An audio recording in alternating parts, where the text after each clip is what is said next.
Il y a un exercice qu'on a fait à la première séance que j'ai envie de refaire aujourd'hui. C'est l'exercice de la vente du stylo. Tu vas essayer de vendre ce stylo. Comme tu peux le constater, je tiens un stylo. Ok. C'est pas n'importe lequel. C'est un stylo de la marque L'Oréal. Ok, mais je connais pas le prix. Mon prix, c'est le vôtre. Vous avez combien? Je le prends à 25 francs. Alors, Merci là-bas. Merci là-bas.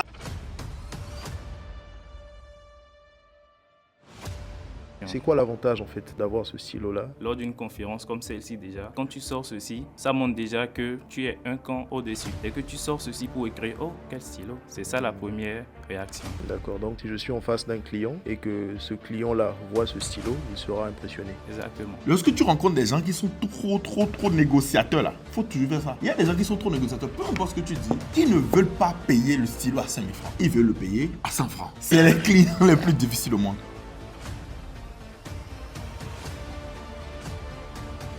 Je suis désolée, je ne peux pas acheter votre stylo à 5 000. J'ai des stylos de très grande marque que je n'ai jamais pris à 5 000. Ça ne vous coûte rien. Ça sort de mon budget actuel, Votre budget actuel, c'est combien? 2 000. 2000. Ah, je suis désolé, madame. C'est pas possible de vous le faire à 2000. Ok, c'est pas grave, je laisse le stylo. Ok, merci. Tu ne vas plus me convaincre? Non, C'est verrouillé. C'est verrouillé. C'est verrouillé. tu as verrouillé partout. Ou bien, commentaire. Bon, moi je pense qu'il a démarré avec une très grande erreur. Très grande erreur. Et il a duré sur l'erreur dans toute la conversation.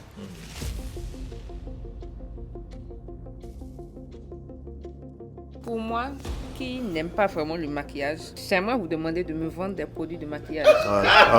C'est parfait, ça c'est parfait.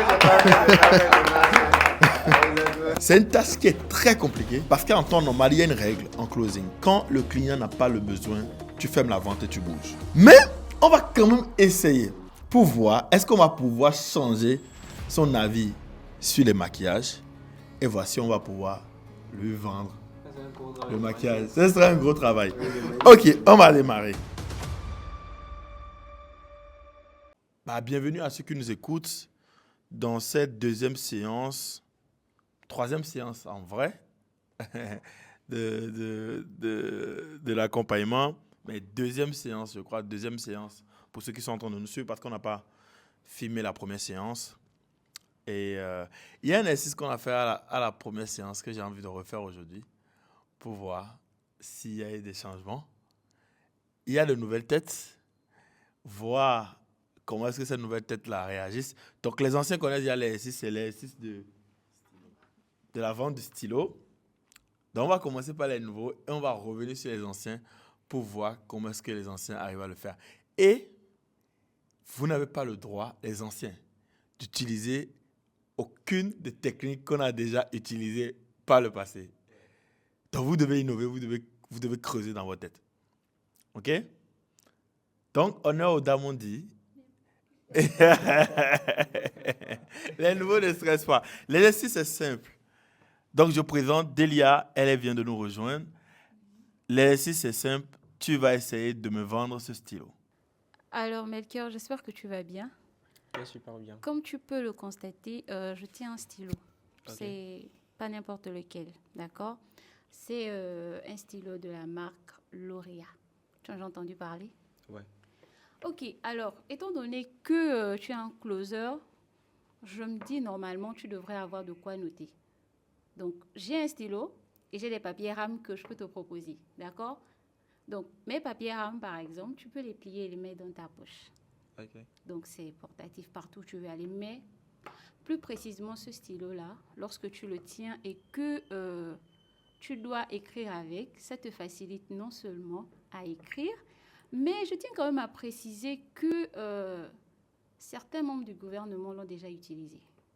Donc, si tu l'as avec toi, d'accord, partout où tu passeras, ouais, s'il y a un membre du gouvernement qui te voit avec, il pensera que tu es l'un des leurs, en fait. Donc, Ok. je te propose d'acheter ce stylo, d'accord? Et qu'est-ce que tu en penses? C'est un besoin, d'autant plus qu'on est en séance et que je dois noter. Je regrettais même le fait que j'ai pas mon téléphone avec Ça moi tombe pour bien. noter. Donc, Donc, j'ai la solution à ton problème. J'ai des papiers rames et j'ai un stylo. ok. Mais je connais pas le prix. Combien est-ce que tu peux l'acheter? Bah, combien toi tu proposes? Mon prix, c'est le vôtre. Ok. Vous avez combien? Je le prends à 25 francs. Alors, Qui là-bas? là-bas. comme, C'est ce que j'allais dire. comme je l'ai dit Ouais. au préalable, d'accord, ce n'est pas n'importe quel stylo. Ok. Il est bien vrai que j'ai dit mon prix, c'est le vôtre. Mais écoute, je t'ai dit qu'il y a des membres du gouvernement qui l'ont. Et tu es d'accord avec moi qu'un membre du gouvernement ne peut pas utiliser un stylo qui coûte 25 francs. Ok. Donc, moi, étant donné que c'est un stylo de qualité, je te le vends à 10 000 francs. T'inquiète, l'encre est rechargeable. Automatiquement. Oui, Donc ça a une durée à vie, je vais dire. indéterminée. Donc, si tu l'as, écoute, tu n'as plus besoin d'acheter d'autres stylos en fait. Ok. Qu'est-ce que tu en penses? C'est tentant. Tu le prends? Marché conclu. Merci. Oh. Bon, on va applaudir quand même. En fait, oui, vas-y. le truc qui m'a fait acheter le stylo, c'est parce qu'il m'a dit que l'encre est rechargeable. Parce que je me dis dans ma tête, ok, j'ai encore assez d'années devant moi. Si je dois acheter des stylos chaque mois, par exemple, ça fait plus de 10 000 francs. Ok, avec 10 000 francs, j'ai un stylo et puis j'achète plus de stylos. Mais là encore, il y a un risque parce qu'il peut perdre le stylo. Mais bon, c'est pas calculé. Si l'encre est rechargeable, ça veut dire que ça se finit pour qu'on recharge. Parce que, puisque l'encre est rechargeable, c'est ce que je pense, ou bien, je ne sais pas. Normalement, si c'est rechargeable, il te suffira juste de prendre le bout du stylo et de te rapprocher d'une prise, simplement. Mais ça n'existe pas. Oui, mais c'est ça, vous m'avez demandé de vendre. Non. Moi, j'ai vendu. Mais là, je vais y revenir. D'accord. On réapplaudit pour elle. Parce que elle n'est pas une closeuse. C'est sa première séance. Elle n'a pas suivi la formation théorique, donc c'est sa première séance. Et donc, elle a essayé de se débattre, de se défendre. Et moi, je respecte ça. C'est-à-dire, moi, j'ai toujours, dans deux situations, il y a toujours deux comportements. Soit tu fuis, ou soit tu affrontes la situation. Elle pouvait fuir. Et puis, se dit, pleurnicher. Ou elle pouvait affronter la situation et se dire vraiment, je vais aller chercher dans mes tripes tout ce que je peux dire pour vendre ce stylo-là, je vais le faire.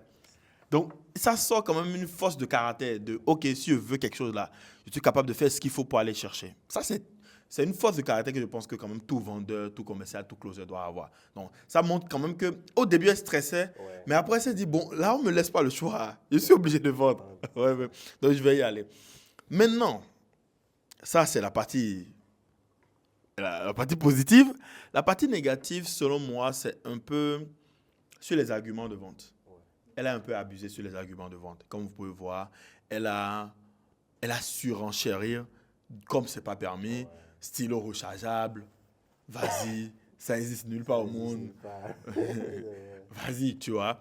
Et elle a commis beaucoup d'erreurs sur lesquelles j'aimerais revenir. Donc, d'abord, elle a trop surenchéri, trop de caractéristiques. Et généralement, on fait tout ça. C'est-à-dire, on veut vendre quelque chose et encore Melky a été un client un peu facile, mais dans le cas où on rencontre un client un peu difficile et on veut quand même clôturer la vente, on se retrouve à avoir tendance à pousser la vente. Pousser. On se dit, bon, plus on rajoute plus d'arguments, oh, tel président l'a utilisé. Ouais. Et puis finalement, on rentre dans le mensonge. On rentre dans le mensonge sans même s'en rendre compte, juste parce qu'en fait, on veut pouvoir conclure. Vous voyez un peu? Donc, c'est une erreur qu'on commet souvent. Et généralement, quand j'étais en train de donner une formation à Nairobi devant plus de 100 directeurs généraux de l'Afrique, les directeurs qui étaient là m'ont posé la question. Ils m'ont dit, mais Benny, généralement, nos commerciaux ont des difficultés. Parfois, pour closer la vente sur le terrain, ils se retrouvent à surenchérir, à dire des choses qui ne sont pas dans l'offre de base. Et que derrière, quand ils reviennent en entreprise et que nous, on doit délivrer les clients, on n'arrive pas à délivrer les clients parce qu'ils ont menti. Ils ont dit des choses dans l'offre que nous, on ne peut pas offrir. Et donc, ils nous mettent dans des embarras de choix. Et la solution souvent à ça, c'est de bien former les commerciaux et de leur montrer, lorsqu'ils se retrouvent dans le cas où c'est difficile de closer un deal, la solution, ce n'est pas de vendre et de survendre. Et au final, oui, peut-être tu as closé la vente, mais le téléphone n'est pas rechargeable. Du coup, le client a l'impression à la fin qu'il s'est fait arnaquer. Oui, tu as fait la vente, mais le client a l'impression qu'il s'est fait arnaquer problème de branding, problème de truc là, c'est pas intéressant. Maintenant, il y a un deuxième point qu'elle a fait, une deuxième erreur qu'elle a effectuée et qu'elle a commise sur laquelle j'aimerais revenir. Le prix. Vous l'avez tous remarqué, le prix. Quand elle a dit, ton prix, c'est mon prix. Oui, c'est dangereux. C'est très dangereux. Et j'ai adoré.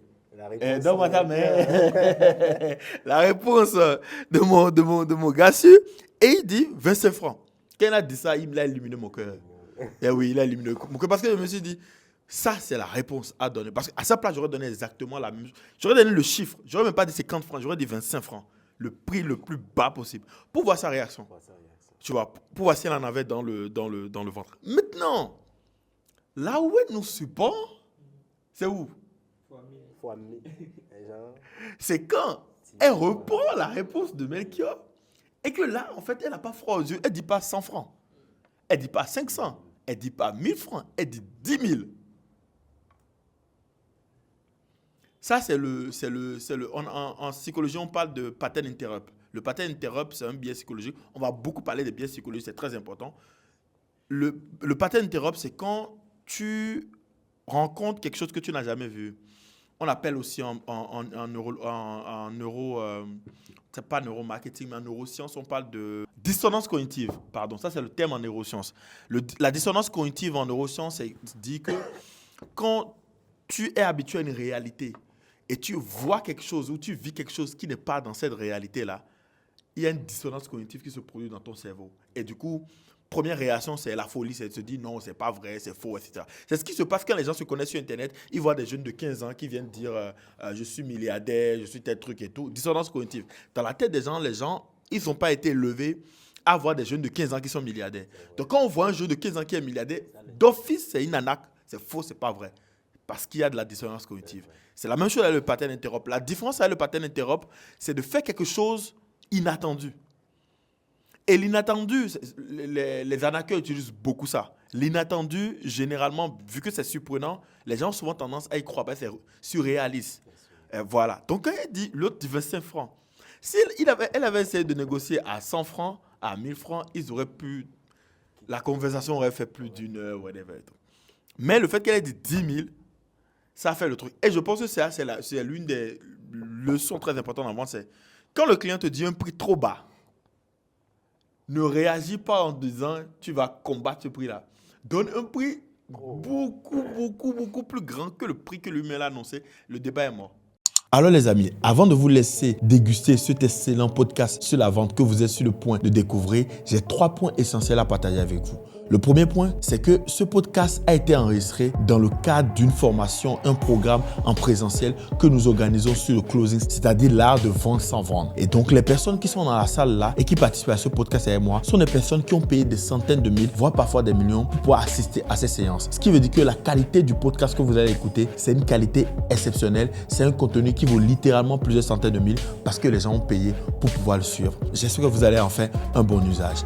Le deuxième point que j'ai envie de partager avec vous, les amis, c'est que si vous aussi, vous avez envie de faire partie de ces gens-là autour de la table, participer aux discussions, améliorer vos compétences en vente et en closing, nous avons ouvert actuellement les inscriptions pour la prochaine vague de formation et du programme. Tout ce que vous avez à faire pour en apprendre un peu plus sur comment est-ce que cela va se dérouler, ainsi que les conditions, c'est en cliquant sur le lien en bas de cette vidéo et vous inscrire. Et un des membres de mon équipe va prendre contact avec vous afin de voir si vous remplissez les critères pour pouvoir rejoindre l'aventure. Le troisième point, c'est que tout ce que vous allez apprendre dans cette vidéo sont des choses qui valent des millions. C'est pas des choses que j'avais l'habitude de partager publiquement. Donc un petit secret, que cela reste entre nous. N'oubliez pas de vous abonner à la chaîne YouTube. C'est la façon la plus simple de nous soutenir. Marketing Lab, c'est la chaîne numéro 1 qui va devenir référence dans le domaine de la vente, du closing et de l'entrepreneuriat. Donc n'oubliez pas de vous abonner à cela pour pouvoir suivre l'aventure. Ciao, c'était Béné.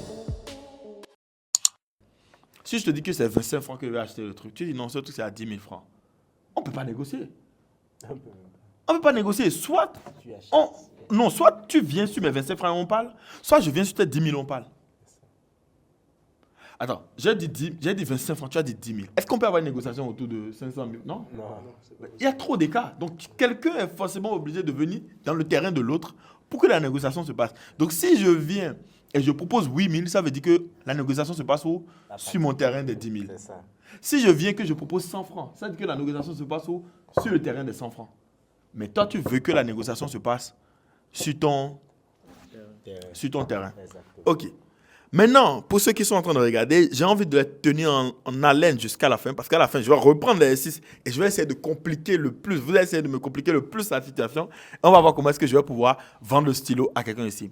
Vous allez me mettre les conditions et je vais essayer de relever le défi.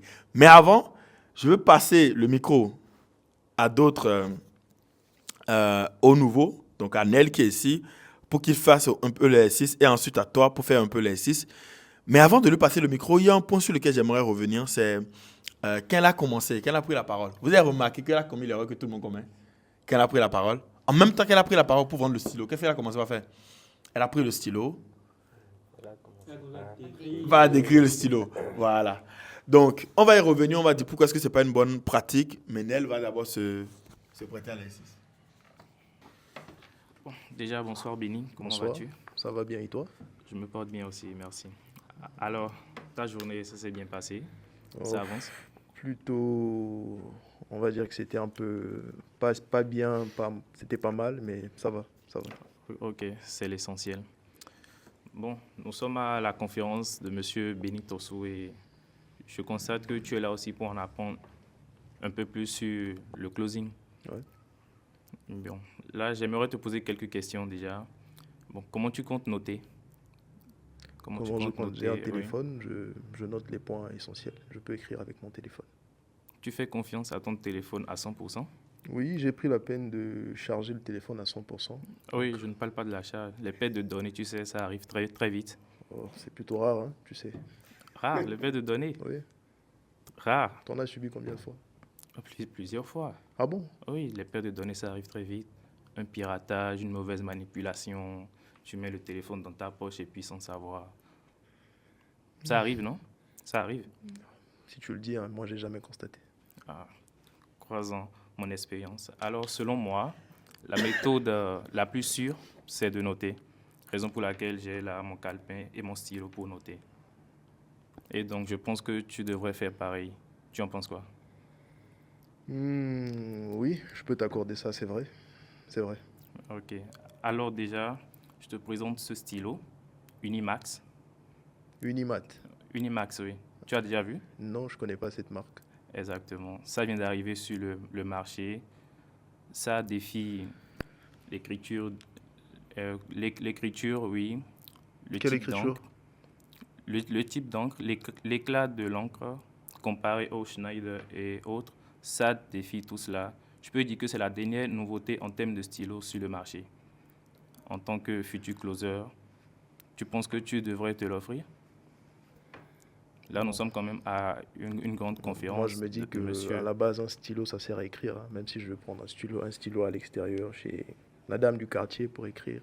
Et ce stylo-là, je vois pas. La persuasion. C'est quoi l'avantage, en fait, d'avoir ce stylo-là? Et L'avantage d'avoir ce stylo déjà, c'est quoi? Lors d'une conférence comme celle-ci déjà, quand tu sors ceci, je t'envoie sur le thème de la persuasion, ça montre déjà que tu es un camp au-dessus. je suis un cran au-dessus. Oui, exactement. Tu n'es pas dans la gamme des Schneider, des stylos usuels qu'il y a sur le marché. Dès que tu sors ceci pour écrire, oh, quel stylo! C'est ça la première réaction. D'accord. Donc, ce que tu veux me dire, c'est que si je suis en face d'un client, je suis en train de closer, et que ce client-là voit ce stylo, il sera impressionné. Exactement. D'accord. C'est un bon point. Ce stylo coûte 5 000 francs. 5 000 Tu francs. penses que tu pourrais te l'offrir? Non, moi je pensais à 100 francs. 100 francs. Oui. C'est un prix. C'est un prix. 100 francs, c'est le prix des stylos Schneider. Si tu veux, je peux te proposer un stylo à 100 francs. Mais tu penses qu'en tant que closer à une grande conférence comme celle-ci, tu sais déjà que ton branding, c'est ce que comment je vais dire, l'apparence. Et donc, tu penses qu'en tant que closer, pour signer des deals à 100 millions, un stylo de 100 francs, ça va? Qui saura le prix en fait si j'achète ce stylo à 100 francs? Tu insultes tes clients là. Tu Qu'est-ce que insultes tes vous futurs voulez clients. dire par là? Tu insultes tes futurs clients parce qu'ils sauront. Tout le monde connaît le prix d'un stylo Schneider, mais Unimax, tu ne sais pas. Elle ne sait pas, il ne sait pas. D'accord. Ok. Alors, vendu? Essayez de revoir le prix. 5 000 francs, je pense quand même que c'est un peu trop pour un stylo. Quel montant es-tu prêt à offrir pour ce stylo? 2 000 francs. 2000 francs? Oui. Bon. Tu ne veux pas faire partie de la cour des grands. Là, j'ai un stylo Lauréat. Au montant que tu proposes. À 2 000 francs. Oui. Là, c'est à toi de voir à quelle cour tu veux appartenir. Bon. Il y a la cour Lauréat, il y a la cour Unimax, pas sur le marché, 5 000 francs. Quand tu sors ça, tout le monde se demande, oh, quel stylo. À toi de voir à quelle cour tu veux appartenir, Benny. Je pense que tu as marqué un point au niveau de l'image. Quand tu as parlé d'image, tu as dit que si un client me voit avec ce stylo-là, il pourra être impressionné et cela peut peut-être en partie augmenter mon taux de vente parce qu'il sera impressionné et il se dira peut-être que cette personne en face de moi est une personne qui mérite que je puisse payer une certaine somme en fait. Donc il vaut quelque chose. Donc je préfère que tu me donnes le stylo Unimat dont tu as parlé au départ. Je pense que je vais le prendre. Concluez alors. Bienvenue dans la cour des grands.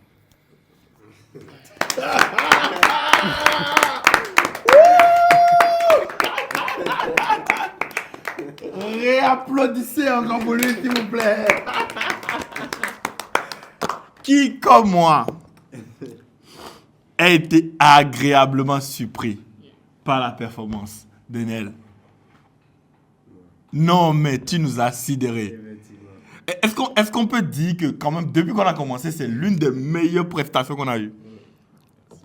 Non, l'intello, il a marqué un point. Non, mais excellent. Vraiment, c'est la Ligue des Champions ici. Hein. Ah ouais. Et non. Mais de là, à lui sortir que... Vous avez vu la technique qu'il a utilisée? La frustration. Je vous dis toujours, quand je dis que la frustration vend là, vous ne comprenez pas. La frustration vend plus que tout. Il lui dit, le stylo 5 000 francs, il n'a pas réduit son prix une seule fois. Il n'a pas réduit son prix une seule fois. Il n'a pas fait 100 francs de réduction. Il a dit quoi? Son prix, à lui, il a dit qu'il est prêt à investir 2000. D'abord, il a amené de 100 francs à 2000. Très fort déjà. Maintenant, quand le duc il dit qu'il a 2000 francs, il switch le débat. Ok? Il quitte le débat là et revient sur ce débat. Il dit, ok, ce débat il est à 2000 francs. Si tu veux, tu peux le prendre. Mais voici la différence entre le 2000 francs et le 5000 francs. Il crée le besoin. Et là, le client qui était prêt à payer 2000 francs, parce qu'il voit la différence entre les deux offres, il se dit, franchement, ici, au-delà d'avoir juste un simple stylo, j'ai en plus de ça du prestige que j'achète. Donc, et il fait croire au client que c'est lui qui décide de la gamme à laquelle il veut appartenir. En lui répétant, ok, tu ne veux pas jouer dans la cour des grands. Et ce n'est pas un problème, non, c'est pas un problème. Tu le frustres, mais tu lui dis que non, en fait, tu ne le frustres pas. Parce que s'il croit que tu le frustres exprès, c'est pas bien. Donc, à aucun moment, tu ne dois jamais assumer la frustration. S'il assumait la frustration en lui disant « Tu n'es pas un grand », la vente s'arrête. Parce que là, il n'est plus dans la frustration, il rentre dans l'ego. Et le client, aucun client n'aime qu'on touche son ego. Tu peux frustrer le client, mais ne frustre pas son ego. Tu peux le frustrer lui, mais ne touche pas à son ego. Il aurait touché à son ego s'il avait commis l'erreur de porter un jugement sur le client. Oh, tu veux payer le truc de 2000 francs, donc tu es un client bas de gamme. Il n'a pas dit ça. Il a dit, tu choisis. C'est pas moi qui choisis. Tu peux tout choisir pour changer. Tu choisis la gamme à laquelle tu veux partir. La cour des grands ou la cour des petits. Ou de monsieur, madame, tout le monde. Ce n'est pas un choix, c'est un choix qui t'appartient. Mais en fonction du choix que tu fais, tu vas savoir que les stylos, c'est des clés. Ça t'ouvre des portes différentes. ce stylo-là t'ouvre la porte des DG vers des contrats à 5, 10, 100 millions. Ce stylo t'ouvre la porte des freelances vers des contrats à 100 000, 200 000. Le choix est là à toi. Qu'est-ce que tu veux? Et là, le client, il fait son choix. Et pour quelqu'un qui a commencé la formation il y a 2 jours, il a commencé quoi? Avant-hier. Voit qu'il est en mesure, en 2 jours, ça c'est une transformation. Et c'est la preuve sociale de la formation. C'est-à-dire, en 2 jours, le gars il est capable de vendre comme ça. Et je peux vous promettre qu'avec la performance qu'il vient d'avoir et avec le soutien qu'on lui a tous apporté pour lui montrer, je veux vous promettre que dans toute sa vie, quand il va se retrouver dans une situation de vente et qu'il va se rappeler de cette conversation, d'abord, il aura un niveau de confiance qui sera élevé et il saura exactement comment naviguer jusqu'à arriver à la vente. Maintenant, un truc que je pense que tu peux corriger, c'est ta posture. C'est la confiance. C'est que parfois, au début, j'ai senti beaucoup, tu tremblais dans la voix.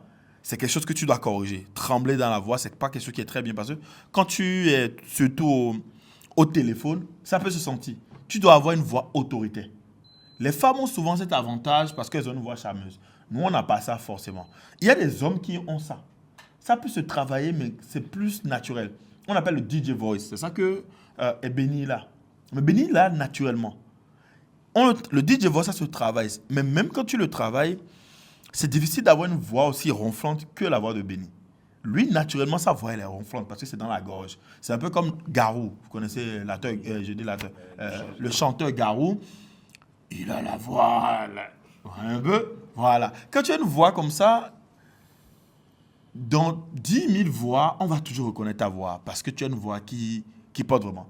Mais bon, comme la beauté, c'est des choses, tu viens naturellement avec ou tu ne viens pas naturellement avec. Tu peux essayer de pratiquer le DJ voice, oui, mais tu peux atteindre le niveau de Benny parce que Benny, c'est naturel, tu vois. Donc, il faut que tu maîtrises cette énergie-là de... Quand tu parles, il faut que tu aies de l'assurance, de la confiance. Maintenant, ça vient avec les résultats. Ça vient avec les résultats, beaucoup.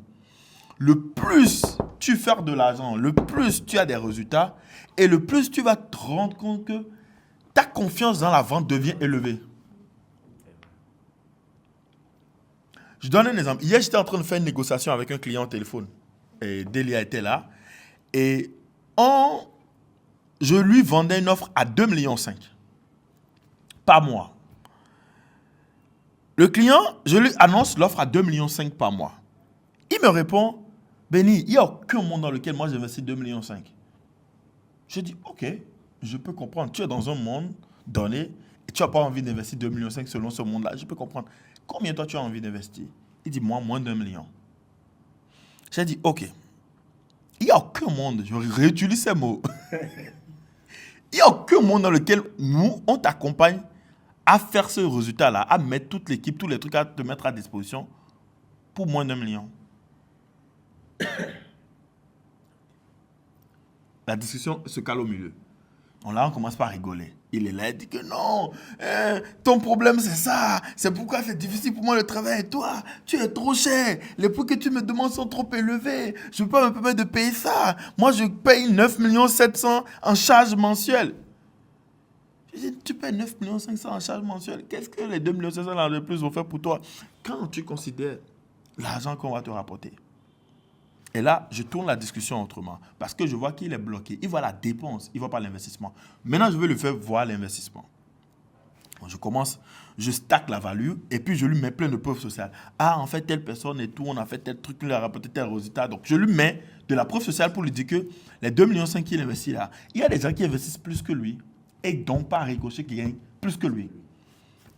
Il finit, il vient maintenant pour dire, ok, je comprends et je suis d'accord, je veux le faire. Mais je ne peux pas payer 2,5 millions. Maintenant, je suis prêt à payer 1 million. Donc, il quitte moins d'1 million à 1 million. Je me suis dit, ok, on est en train d'avancer. Maintenant, il verrouille à 1 million. Je dis n'importe quoi, il verrouille à 1 million. Il s'est dit, si je dépasse plus de 1 million, ce truc, il y a un problème. Maintenant, j'ai essayé d'utiliser une stratégie qui est la stratégie de détailler la valeur du produit pour montrer au client que tu ne peux pas lui faire un meilleur prix. Lorsque tu rencontres des gens qui sont trop négociateurs, là, il faut toujours faire ça. Il y a des gens qui sont trop négociateurs. Peu importe ce que tu dis, ils ne veulent pas payer le stylo à 5 000 francs. il veut le payer à 100 francs. C'est les clients les plus difficiles au monde. Ce genre de clients, c'est les clients qui n'achètent pas avec les émotions. Ils achètent avec le rationnel. Donc, ça veut dire quoi? Lui, il vient d'acheter par émotion. 95% des ventes se font sur l'émotion. Mais les 5% des ventes qui se font sur la rationalité, c'est avec ce type de client. Avec ce type de client, la seule chose qu'il vend, c'est la rationalité. Il a besoin de comprendre que les 2,5 millions qu'il est en train de payer là, qu'est-ce que ça fait? Maintenant, je commence par le lister. Je dis, OK, je comprends. Je dis, les 2,5 millions, on te facture 1,5 million pour le social media management, pour le tournage des podcasts, pour le montage des podcasts. Et je vais te détailler combien ça coûte. Ça, on le fait à 1,5 million. À toi, on le fait à 1,5 million. Ce n'est pas à 1,5 million qu'on le fait d'habitude. Cette offre, on le fait à 2,5 millions. Cette offre seule, à 2,5 millions. Mais toi, on va le faire à 1,5 million. Parce que j'ai vu que tu n'avais pas beaucoup les moyens. Donc, j'ai réduit le nombre de podcasts qu'on fait dans le mois. De 4, on vient à 2 podcasts, etc. Mais ça te permet quand même toujours d'avoir de la valeur. De l'autre côté, au niveau du closing, on te jette ton WhatsApp. Réponds à tes clients. Il me dit qu'il a des centaines de messages par jour. Je dis, OK, on aura des gens qui seront dédiés à répondre au WhatsApp, à gérer le WhatsApp pour toi. Tu vas nous payer 1 million par mois pour ça. Ça, ça va te rapporter des millions de ventes. Et j'appuie en disant, sur tes réseaux sociaux, là, il y a des gens qui t'écrivent tout le temps sur tes réseaux sociaux, n'est-ce pas? Il dit oui, tout le temps. Mais tu n'arrives pas à avoir le temps de leur répondre. Il dit oui. Tu sais que moi-même, je suis dans ton cas. Il dit, ah bon? Je dis oui, tu vois autant de contenu que je crée. Tu t'imagines le nombre de personnes qui m'écrivent? Je dis oui. Il dit ok. J'ai confié mon téléphone à un de nos closers hier. De hier, aujourd'hui, il a fait 5 ventes. Genre de hier, donc cette nuit-là, qu'il a confié là, dans la même journée, il a réalisé 5 ventes. Mais c'est 5 ventes que je n'aurais jamais réalisées si je ne lui avais pas confié le téléphone et confié la gestion du compte. Parce que je n'ai pas le temps de le gérer. De la même façon, tu n'as pas le temps de le gérer. Maintenant, tu t'imagines le nombre de ventes que tu paies en ne faisant pas ça? Je joue sur la pète. OK. Maintenant, je vais lui montrer que je suis plus intelligent que lui. Mais comment? Je lui dis, vu qu'il veut forcément payer moins cher, je lui sépare la facture en deux. Je lui dis, 1 million de l'autre côté, on jette ton WhatsApp, plus on prend 20% de toutes les ventes qu'on réalise et on te rapporte des millions, des dizaines de millions. OK. Mais vu que tu n'as pas envie de dépenser plus de 1 million là, moi je pense que on peut juste rester focus sur le travail qu'on fait. Community management, social media management, gestion de chaîne YouTube, etc. Qu'on te fait à 1,5 million. Et on ne te met plus la gestion du closing, du setting et des ventes et tout, etc. Ce qui fait que tu n'auras qu'à payer une facture de 1,5 million au lieu d'une facture de 2,5 millions. Le bâtard. Il va monter à la maison. Il ne va jamais vouloir, n'est-ce pas? Parce qu'il y a de l'argent de l'autre côté. L'erreur aurait été de vendre l'offre de 1 million. Il m'a dit qu'il a 1 million à payer, non. Si je veux clôturer la vente, j'aurais pu lui dire, je te vends le setting et le closing, 1 million par mois en facture, plus 20%. 1 million, ça dit à ton budget, n'est-ce pas? On prend les 1 million, plus les 20%. Mais vu qu'il m'a dit c'est son budget, on ne peut plus faire de négociation. La vente est déjà résolue. Mais je paie 1,5 million. Effectivement. Je paie 1,5 million.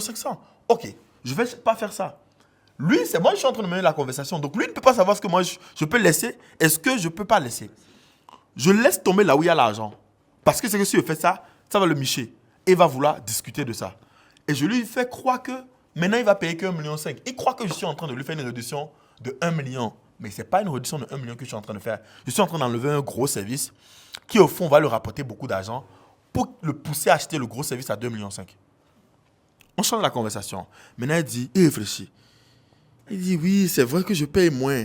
Mais, tout l'argent que je vais gagner de l'autre côté, là, comment je vais faire ça? Qui va me gérer ça? Comment on fait ça? Non, mais ça, c'est pas bon. Je ne veux pas laisser ça. Je veux le tout.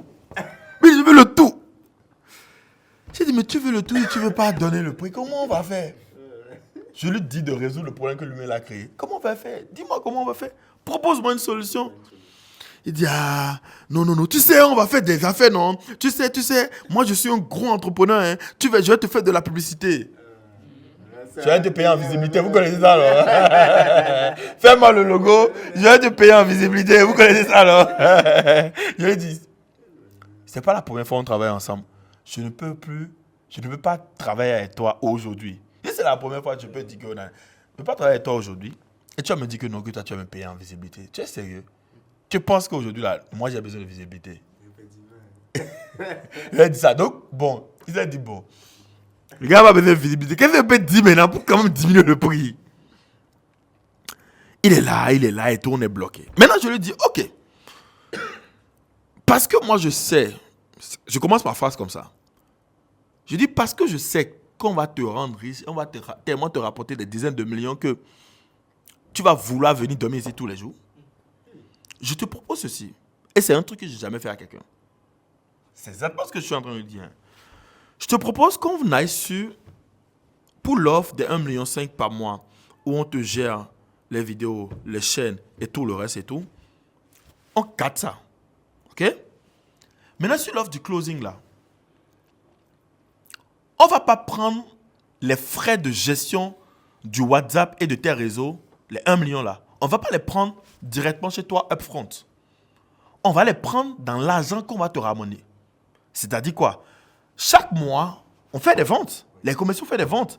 À la fin du mois, si on gagne 10 millions, par exemple, avant de te remettre les 10 millions, ou non, c'est même pas ça. C'est-à-dire, quand on commence le mois, je l'ai dit, quand on commence le mois, par exemple, maintenant, et qu'on fait 1 million de ventes, les 1 million ne t'appartiennent pas. Les 1 million nous appartient. Moi, je sais qu'on va faire plusieurs millions de ventes. OK. Mais j'utilise ça pour une seule raison. Parce que je veux le rassurer que j'ai tellement confiance en mon offre, en mon service, que je suis prêt à prendre le risque que lui ne me paye pas de sa poche, mais que je me fasse payer sur le travail que moi-même je vais faire. Il n'y a pas meilleur argument de vente que ça. Tu m'écris, tu me dis que tu veux travailler pour moi, mais tu ne veux pas que je te paye. Au contraire, le travail que tu vas faire pour moi là, l'argent que ça va ramener là, c'est sur ça que moi je vais toucher ma part. On appelle ça offre irrésistible. Pourquoi? Parce que le risque est de zéro.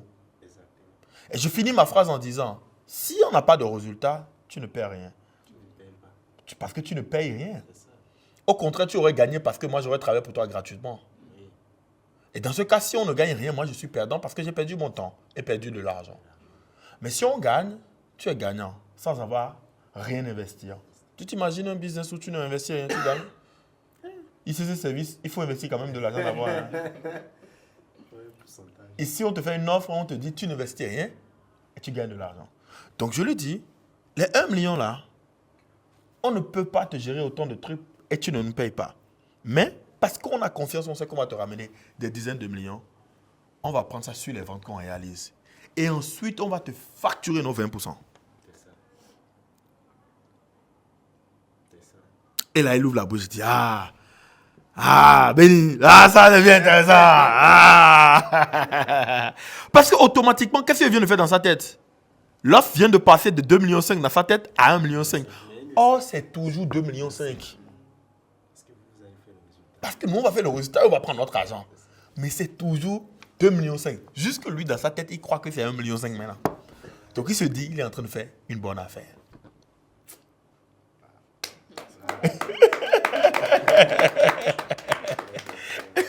Vous voyez un peu?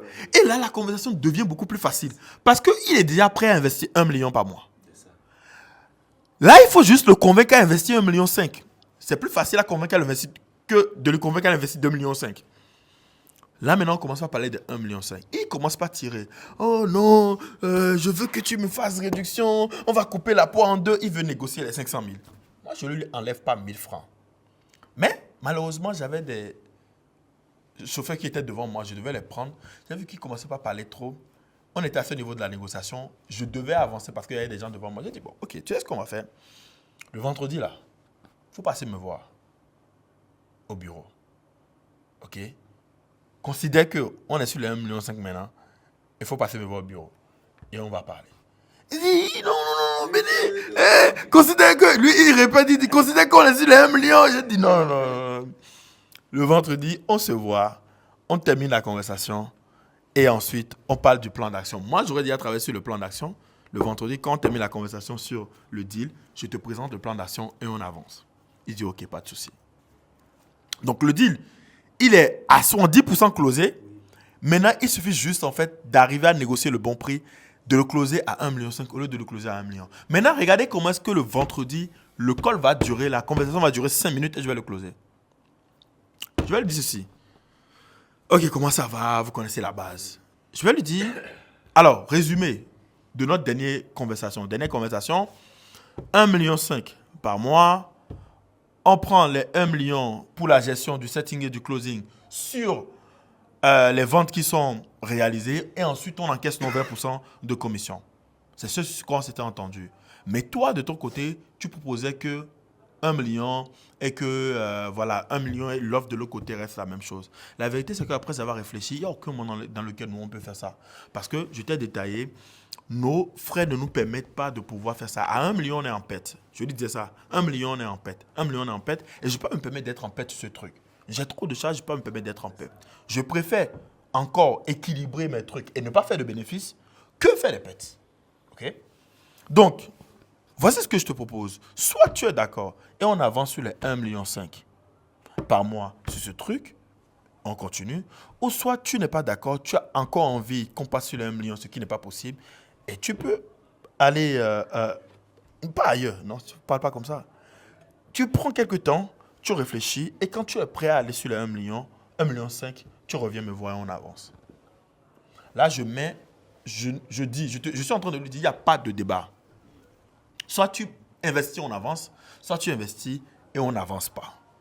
Le fait de faire ça, c'est pourquoi? C'est parce qu'en connaissant le client, c'est quelqu'un qui aime beaucoup négocier. C'est-à-dire, c'est des gars qui sont dans la raison. Tant que tu ne mets pas fin à la négociation, là, ils peuvent négocier pendant 5 heures de temps. Pour 500 000 francs, il va négocier pendant 5 heures de temps avec toi. J'ai fait 1 heure au téléphone, le gars, hier. Pour 500 000 francs, il va négocier 1 heure de temps au téléphone avec toi. Tu mets ça. Maintenant, tu sais la raison pour laquelle je fais ça et je suis confiant, c'est parce que je sais que l'offre que je propose, et ça, c'est pas tout le monde qui peut faire ça. C'est parce que l'offre que je propose, c'est une offre tellement puissante et rare, pratiquement inexistante sur le marché, qu'il ne peut pas aller chez un concurrent et avoir ça. Il peut aller chez un concurrent avoir un studio, pas de la qualité de mon studio. Il peut aller chez un concurrent avoir des closers, pas de la qualité de mes closers. Il ne peut pas avoir la meilleure qualité que je propose des deux côtés. Et ni même aucun prestataire ne peut lui proposer les deux offres en une seule offre. Ce n'est pas possible. Parce qu'il n'y a personne qui fait ça. Donc, il va partir certainement. Il va se dire, franchement, si je n'ai pas 1,5 million, je ne vais pas passer à Béni. Il va réfléchir, analyser, écrire aux gens. Est-ce que tu n'as pas quelqu'un? Est-ce que tu n'as pas quelqu'un? Il fait finir, faire le benchmark. Il voit qu'il n'a pas une meilleure option. Il va me rappeler. Il va me dire quoi? On démarre. Ah, c'est le pire des cas.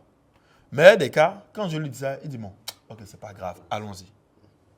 Maintenant, le premier mois est crucial parce que si ce premier mois-là, j'enchaîne et je lui donne le maximum de résultats, qu'on arrive à lui délivrer assez d'argent pour qu'il n'ait pas l'impression qu'il est en train de nous payer en l'air, c'est fini, il ne va plus jamais questionner les 500 000. Est-ce que tu suis un peu? Donc, là, il y a plusieurs techniques qui ont été utilisées. Le fait, par exemple, maintenant de dire au client, je vais prendre l'argent sur l'argent qu'on réalise, ce n'est pas seulement une manière de montrer au client qu'il dépense moins, c'est aussi une manière de montrer au client que tu as tellement confiance en ce que tu vends que tu peux lui permettre de démarrer et ensuite prendre l'argent sur l'argent que tu lui rapportes. Donc, maintenant, on va passer la parole à mon cher pour qu'il puisse nous sortir une nouvelle masterclass sur comment vendre un stylo. Ok. Tu veux le vendre à qui? Comme il reste madame, nous avons une dame. Donc, avec les dames, c'est différent. Tu choisis ton stylo. Ça, le stylo de 5 000. Ça, le stylo de 2 000. Ok. Bonjour madame. Bonsoir. J'espère que vous allez bien. Très bien, chez vous. Alors, vous êtes très élégante ce soir. Hein? Merci. À vous voir, c'est sûr qu'il y a un monsieur important à côté de vous. N'est-ce pas? Si vous le dites. Alors, là, je suis venu vous proposer un stylo. Je sais que quand je vous vois, je vois une femme d'affaires en vous. Je vois une personne vraiment qui fait vraiment, qui rencontre vraiment beaucoup de personnes qui sont dans le milieu des affaires. Donc, je pense que si vous entrez, si vous êtes bien sûr une femme de ce milieu, vous ne pouvez pas utiliser n'importe quel stylo, n'est-ce pas? J'ai déjà un stylo. Alors, Et même des stylos. Ok. Quel stylo vous utilisez? J'ai des stylos, comme je vous l'ai dit. Oui. Là, tout de suite, c'est un Schneider. Mais dans mon sac, j'ai un stylo Uniwas. Waouh. Alors, le Schneider, mais si vous avez un stylo Uniwas, pourquoi vous utilisez le Schneider? Parce que là, je vois que vous avez le Schneider. C'est pourquoi je me suis rapproché de vous. Je l'ai pris juste comme ça, pour être honnête avec vous. Alors, là, je viens vous proposer un stylo Uniwas, mais ça, c'est la dernière collection de Uniwas. Je ne sais pas si vous pouvez l'admirer. Je pense pas que vous l'avez encore, n'est-ce pas? Je n'ai pas forcément cette marque, mais la marque que j'ai est très bien. Alors, cette marque est un peu différente. Pourquoi? Parce que quand vous prenez cette marque de stylo, dès que vous entrez peut-être dans un milieu d'affaires où il y a des gens qui font, ou soit peut-être vous avez signé un contrat de 5 à 10 millions, quand vous sortez ce stylo, en même temps on voit l'élégance en vous. Vous imaginez la première dame utiliser un stylo pareil et que vous voulez peut-être discuter avec elle ou peut-être faire un partenariat et que vous ne sortez pas aussi ce stylo, c'est comme... Donc, vous insinuez que les stylos que j'utilise ne ressortent pas mon niveau. Non, je n'ai jamais dit ça. Vous êtes comme j'ai bien commencé, vous êtes une dame très élégante. Je l'ai bien dit. Mais quand je vous vois, vous méritez encore plus que ça. C'est pourquoi je suis venu vous proposer ce stylo spécial. C'est la dernière collection des stylos. En plus, ça va vraiment beaucoup vous aider dans vos affaires. Par exemple, là, maintenant, nous sommes à une conférence de M. Benny. Donc, vous imaginez, vous êtes à une conférence de M. Benny et qu'on parle du closing et que M. Benny voit ce stylo chez vous. Ça veut dire que quand même, il va vous prendre à un certain degré. Est-ce que vous comprenez ce que je dis? Franchement, je ne vois pas l'importance d'utiliser précisément ce stylo-là. D'accord. Pourquoi je vais vous recommander encore de plus ce stylo? Vous savez, depuis plusieurs temps, il y a Uniwas, les anciennes collections de Uniwas. C'est pas pour dénigrer la marque, bien sûr. Vous pouvez être en train d'utiliser le stylo et ça peut sauter. Donc, imaginez un instant que vous êtes en train de signer un contrat et que le stylo saute. Le mien ne saute pas. Hein. Ça Pour fait le déjà moment. 3 ans que je l'utilise. Mais- Ça ne saute pas. Mais pour le moment, ça saute. Vous voyez un peu. Donc, vous devez faire un effort quand même pour pouvoir prendre la dernière collection. Vous ne perdez rien quand vous le prenez, madame. Non, mais je viens de vous dire que le mien ne saute pas. Maintenant, moi, je viens de vous proposer un stylo quand même qui ne va pas, c'est vrai, le mien ne saute pas, mais qui ne va pas sauter, bien sûr, mais quand même qui va vous apporter plus de la valeur. Ça ne vous dérange en rien. Est-ce que vous comprenez, madame? Et si vous voulez même, on peut demander à la maison de pouvoir le mettre à votre couleur préférée. On ne sait jamais. Surtout les femmes adorent le mélange des couleurs. C'est tentant. Comme je vous l'ai dit, Oui, mon stylo, oui, j'ai un stylo Uniwax aussi, qui exactement. ne saute pas, qui Ok. ne me pose pas de problème. Ok. Donc, je ne vois pas encore pourquoi est-ce que je devrais acheter le vôtre particulièrement. Numéro 1, c'est pourquoi je vous ai dit c'est la dernière collection. Et la dernière collection est toujours différente des anciennes collections.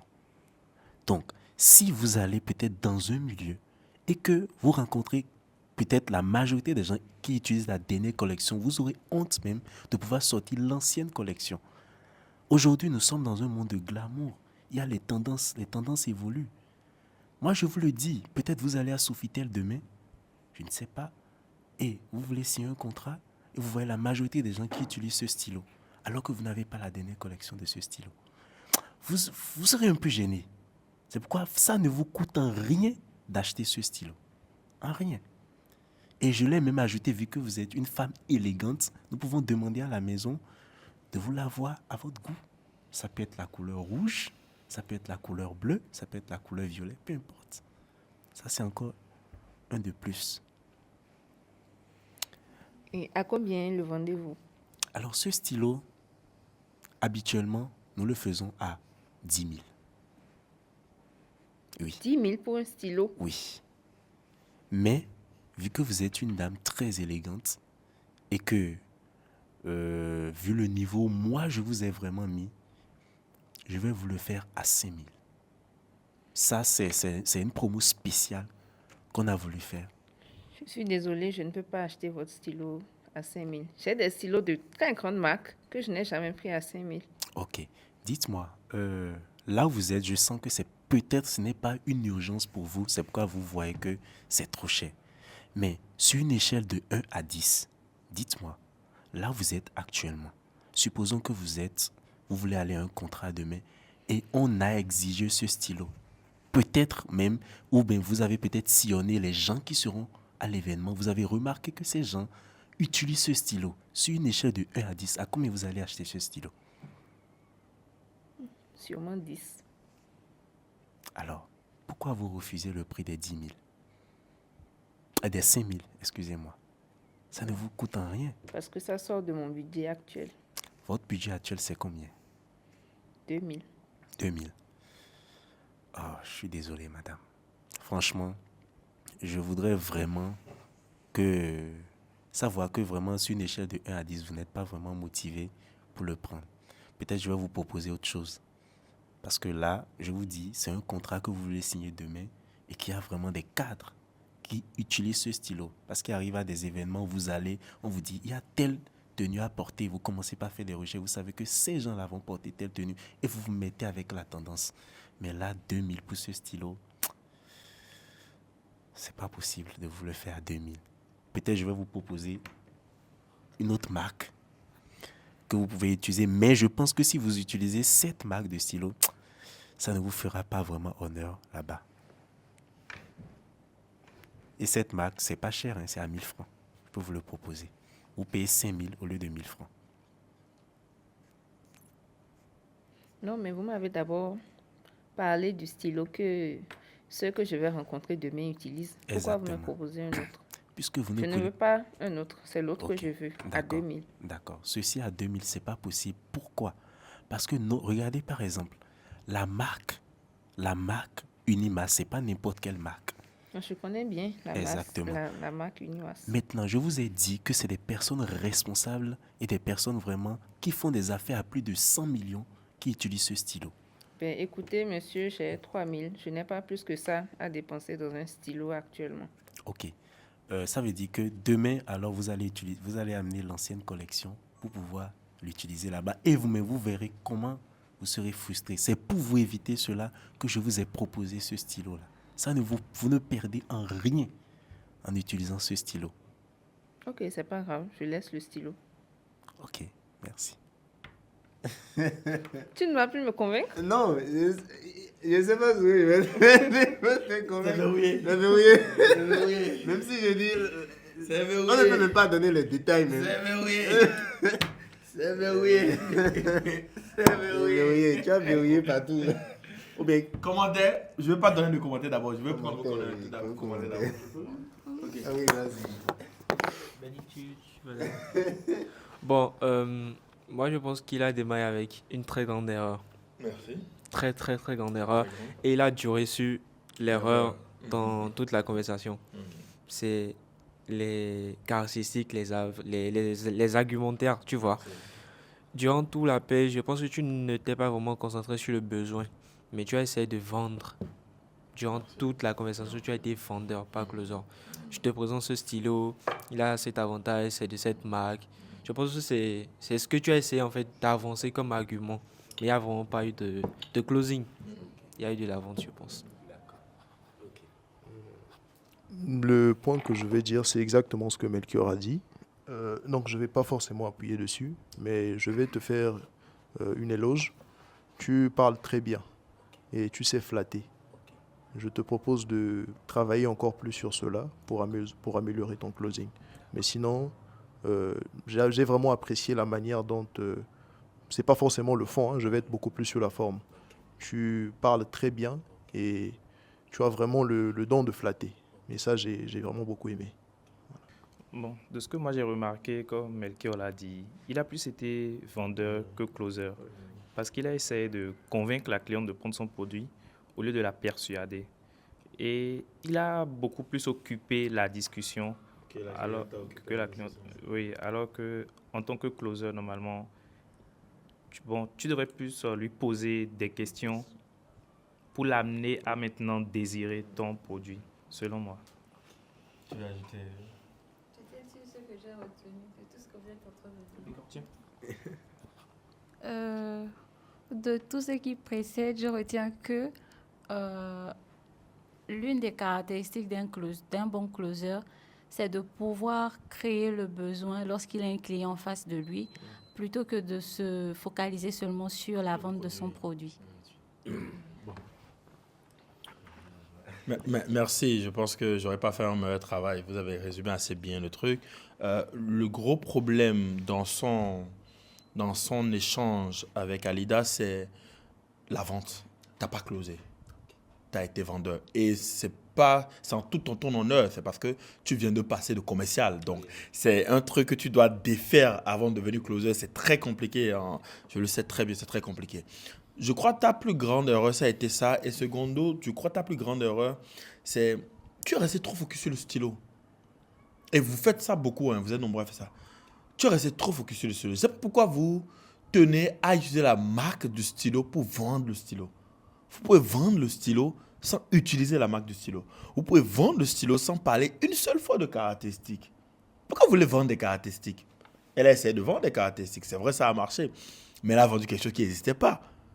Tu vois, lui, il n'a pas vendu des caractéristiques. Il a vendu du prestige. Il n'a pas vendu des caractéristiques. Il a vendu du prestige. Tu as essayé de vendre du prestige, mais tu l'as mal fait. Maintenant, j'aimerais revenir sur un truc que Benia a dit et avec lequel je suis à moitié d'accord. Tu es un beau parleur, parce que je pense que tu as un passé de commercial, donc ça se sent. Mais il y a une différence entre faire des compliments, flatter et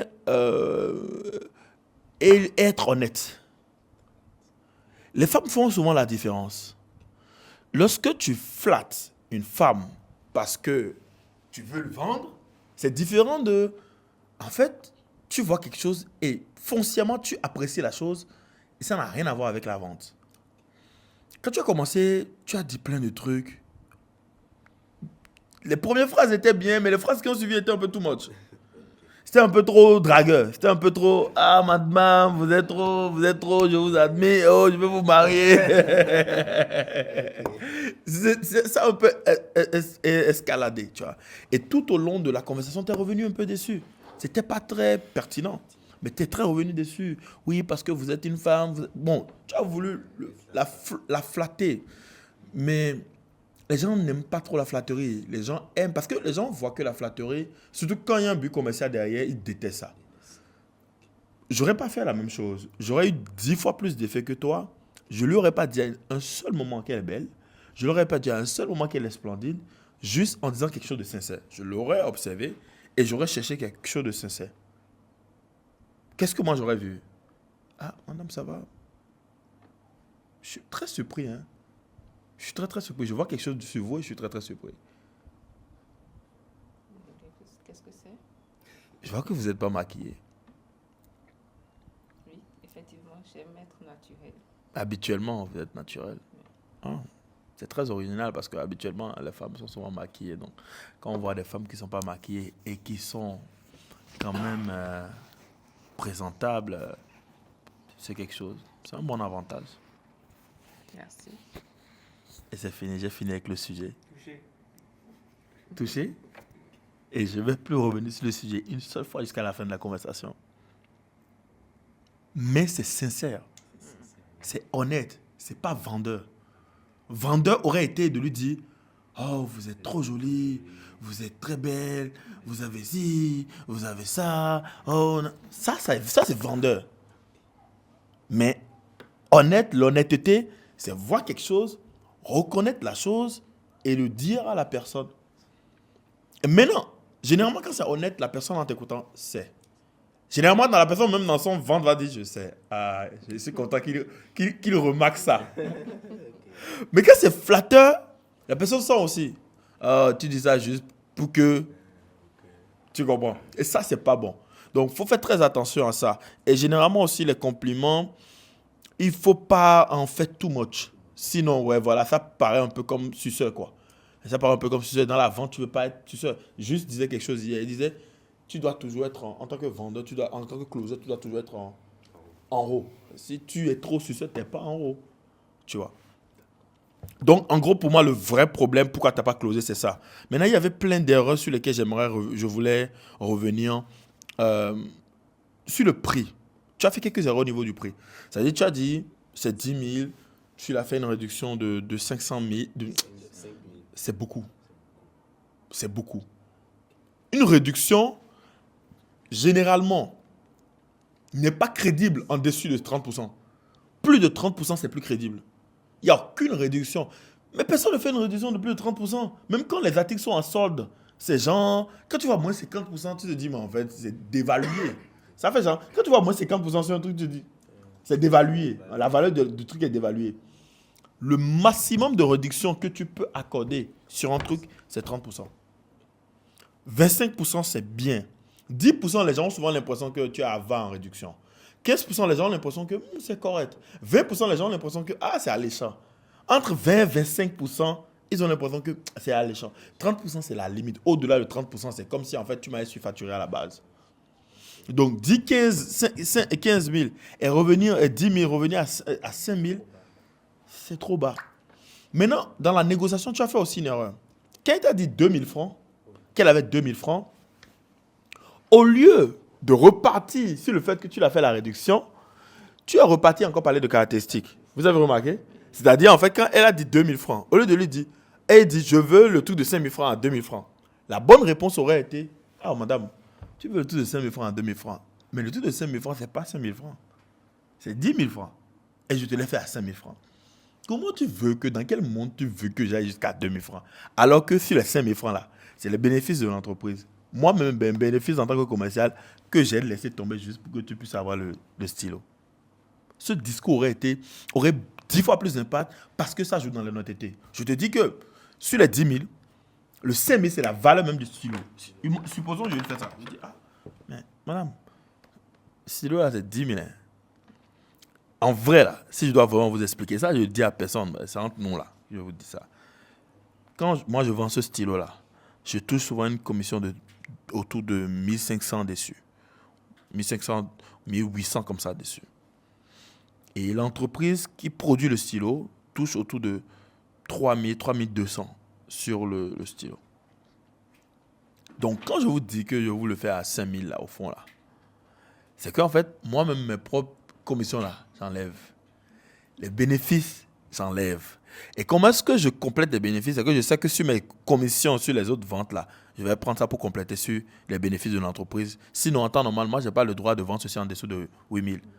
Parce que ce que moi-même je prends, c'est 1800 et donc je dois retourner le reste à l'entreprise. Donc, dans quel monde souhaitez-vous penser que je peux vraiment réduire le prix jusqu'à 2000? On va me chasser. Vous voulez qu'on me chasse?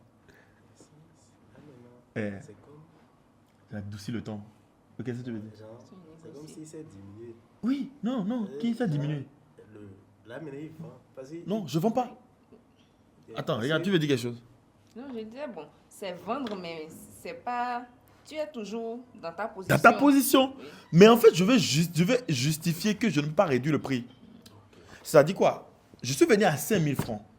Mais je ne l'ai pas expliqué comment c'est fait que c'est toi qui m'as créé ce problème et j'essaie de le résoudre. En vrai, moi, j'aurais jamais diminué le prix aussi bas. Donc, en temps normal, moi, j'aurais juste diminué peut-être le prix à 8 000. Voilà. Et j'aurais justifié que les 2 000, c'est mon bénéfice, tu vois. Voilà. Donc, je vais lui dire que je ne peux pas réduire le prix en dessous de 8 000. La conversation que moi, aurait été ça. En temps normal, je gagne 2 000 francs sur ce truc. Nos mamans font ça beaucoup. Hein. Vous savez ça. Voilà. Ma soeur doit aller d'où elle est. Bon, tu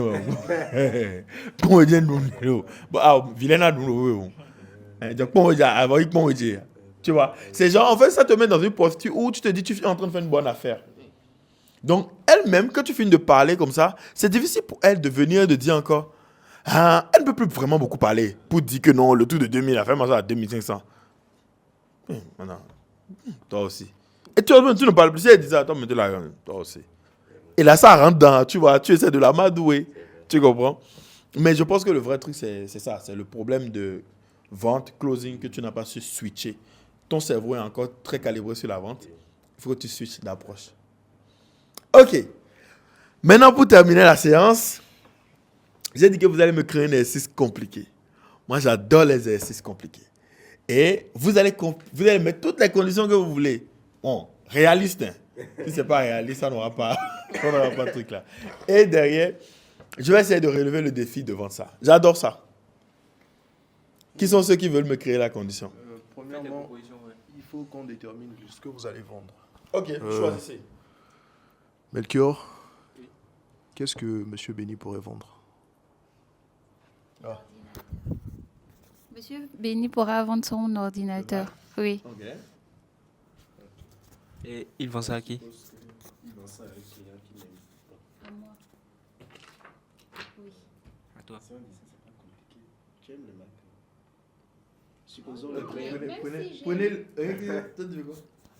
Pour moi, qui n'aime pas vraiment le maquillage, j'aimerais vous demander de me vendre des produits de maquillage. C'est parfait, ça c'est parfait. Ah ouais, Noël a dit ça dans le micro. J'adore. Alors, passe le micro. À la caméra, Alida dit qu'elle n'aime pas le maquillage. Et elle voudrait que je lui vende. Mais c'est abusé. Hein? Non, vous abusez. Non, c'est bien. C'est bien ce que vous faites. Non, c'est bien. Ok. Est-ce que j'ai besoin... Est-ce qu'il y a un produit de maquillage? Un truc de maquillage? Non? Mais on peut prendre Non. comme On peut prendre ça là comme truc là pour vendre. Ok, je précise. C'est une tâche qui est très compliquée parce qu'en temps normal, il y a une règle en closing. Quand le client n'a pas le besoin, tu fermes la vente et tu bouges. En temps normal. Donc, on n'essaie pas de vendre de la glace à des Esquimaux. Je l'ai dit plusieurs fois dans la formation, si vous vous rappelez. Mais, on va quand même essayer pour voir, est-ce qu'on va pouvoir changer son avis sur les maquillages. Et voici, on va pouvoir lui vendre le maquillage. Ce sera un gros travail. Ok, on va démarrer. Alida, comment ça va? Ça va bien. La journée se passe bien. Oui. La formation se passe bien. Oui. Alors, j'ai vu que tu n'étais pas maquillée. Est-ce qu'il y a une raison particulière à ça? Je n'aime juste pas les produits de maquillage. Pourquoi? Je trouve qu'il y a beaucoup trop de produits chimiques là-dedans qui agressent la peau. Donc, je préfère rester naturelle.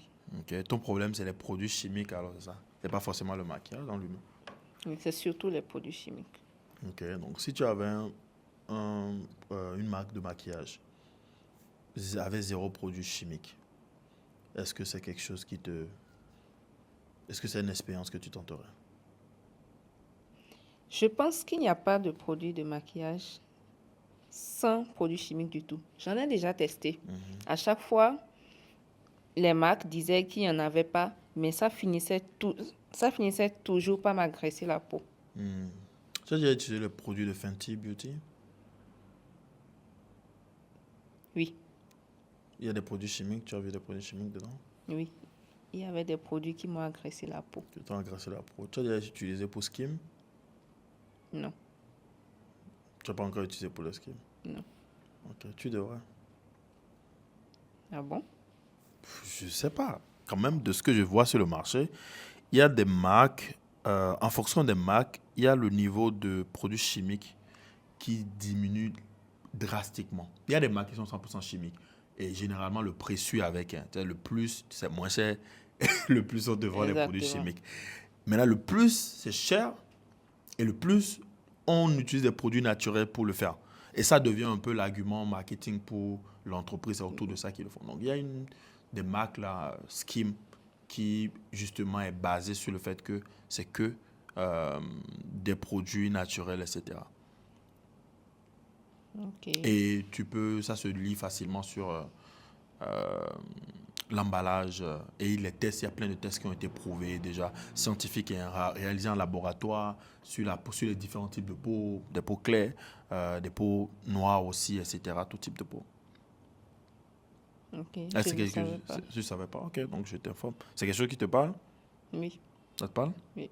Tu es plutôt quel type de maquillage à peu près? Si tu dois constituer ton kit de maquillage.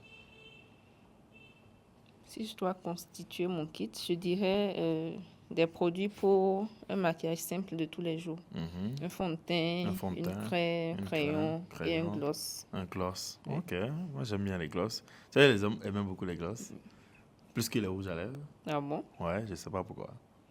Mais à Skip, beaucoup d'amis, beaucoup de personnes ont dit ça, donc je suppose que c'est vrai. D'accord. Ok, donc généralement, toi avant, le produit de maquillage le plus cher que tu as payé, c'était combien? Quel genre de produit? Fond de teint, craie, voilà, la totale, quoi.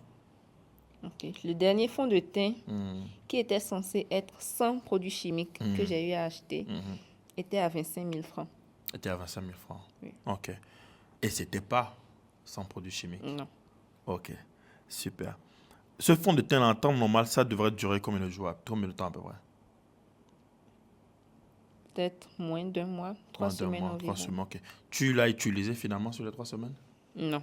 Non. Déjà, dès la première semaine, je l'ai jeté. Tu l'as jeté, ok, à cause des produits chimiques. Oui. Ok, super.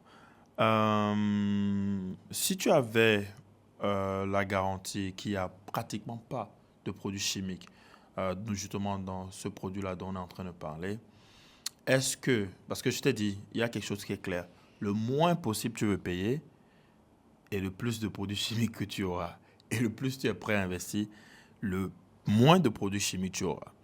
Donc, dans un produit où, aujourd'hui, dans un fond de teint aujourd'hui où tu n'as pas de, pratiquement pas de produits chimiques, on est généralement sur un investissement autour de 100, 110 000. Juste pour un fond de teint? Juste pour le fond de teint. Ah non. Mais c'est exagéré. C'est exagéré. Oui. Avoir des produits chimiques, c'est exagéré. Non, mais 100 000, écoutez, c'est trop pour un fond de teint. Ah bon? Oui. Personne n'a dit que 100 000 francs, c'était pas trop. Bien sûr que c'est trop. Mais juste pour un fond de teint? Tu sais ce qui est mieux? C'est le produit de 20 000 ou de 25 000. Mais tu sais ce que tu payes en retour? Donc, parce que, en fait, ce que j'essaie de faire ici, c'est quoi? C'est que le besoin que tu m'as posé est simple. Je ne veux pas de produits chimiques. C'est comme si tu dis... On dit toujours la qualité a un prix. Et on dit on n'a pas envie de mettre un petit moyen pour avoir un gros résultat. Lorsque tu te maquilles, quand tu veux aller à un date, par exemple, ou tu veux aller à une grande soirée ou à une grande formation, etc., le maquillage, ça a toujours ce petit rôle-là de sublimer un peu plus. Même si tu as déjà sublimé, le maquillage, tu sais que ça tu vois, rajoute toujours un peu plus ce petit plus-là. Et c'est très inconfortable de porter un maquillage qui a beaucoup de produits chimiques.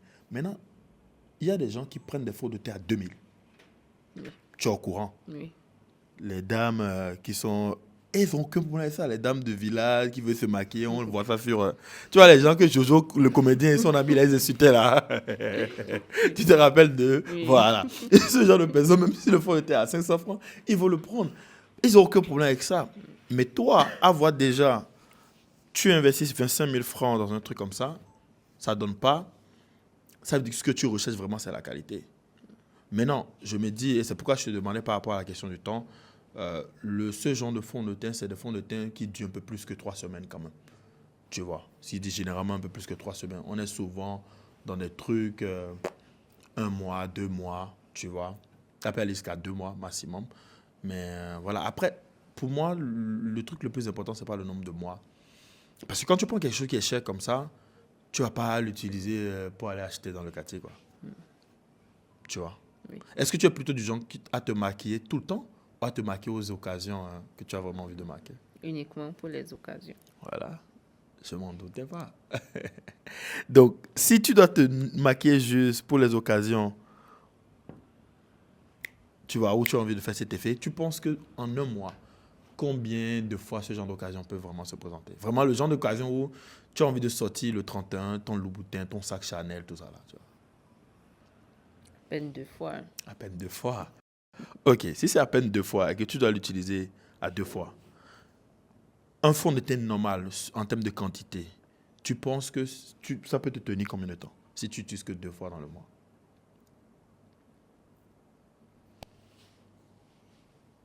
Si je l'utilise que 2 fois dans le mois, 2 fois dans le mois pour ces occasions-là. je pense que ça peut faire plus de 2 mois, 2, 3 mois. Peut-être plus que ça. Hein? Bien plus. Comment tu mets ça? Techniquement, non. Plus. On peut faire 6 mois 6 même. mois. Hein. Si tu vraiment utilises que 2-3 fois par mois, En vrai. si c'est tous les jours, on peut comprendre 1 mois, tu vois. Mais si c'est vraiment que 2 fois par mois que tu l'utilises, un fond de teint, ça peut aller à 6 mois. Oui, oui. Tu vois? Oui. Ce qui veut dire quoi? Ce qui veut dire que au quotidien, tu restes le Halida et je suis sûr qu'on te l'a déjà dit plusieurs fois. Tu sais, les belles femmes n'ont pas besoin de maquillage. Tu vois un peu ce que je dis. Mais quand il y a ces occasions-là, quand tu viens, d'abord quand tu passes, la personne qui te connaissait ne te reconnaît pas. Oui. Tu passes d'abord. Et la personne te regarde. Hein? C'est toi ça? Tu vois un peu? Oui. Et donc tu fais ton effet. Et donc quand ça vient une fois, 2 fois, 3 fois dans le mois, tu le fais. Mais tu sais que c'est un investissement que tu fais sur 6 mois. Tu fais une fois, mais sur 6 mois, tu en profites quoi. En gros, le truc à 25 000, sur 6 mois, ça t'aurait revenu à combien? 5 fois 6, 25 fois 6, on est à combien? Je ne suis pas très bon en maths. ça fait 150. Attends. Fois 4, ça fait 150 000. Oui. C'est ça? Oui. Mais si maintenant on est en train de parler de combien? 100 000? On passe. 150 000. Oui, c'est ça. Mais ici on est en train de parler de 100 000. Tu économises 50 000. Plus, tu n'as pas de produits chimiques sur ta peau pendant 6 mois.